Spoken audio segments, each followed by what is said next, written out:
কাকা আপনি তো যাবেনই, আপনার সাথে আমাদের দুজনকেও নিয়ে চলেন। কি কি কি রে, তোরা কেন যাবি? যাবো না তা কি করবো? এই জায়গা তুই তোর বাপ রে অস্বীকার করলি, সেখানে আমরা থেকে কি করছি? দেখ বেটা, তোরা কি বলিস? উনি আমার বাপ হইতে যাবে কেন? উনি তো একজন রিক্সাওয়ালা। আর আমি তো তোকে আগেই বলছি যে আমার কোনো বাপ নাই।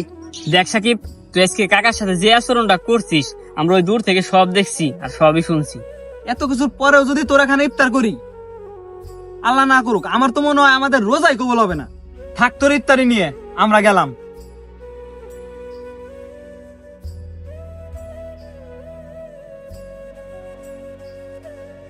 আব্বা দাঁড়াও, আমি এতদিন ভাবতাম আমার বাপ একজন রিক্সা চালক।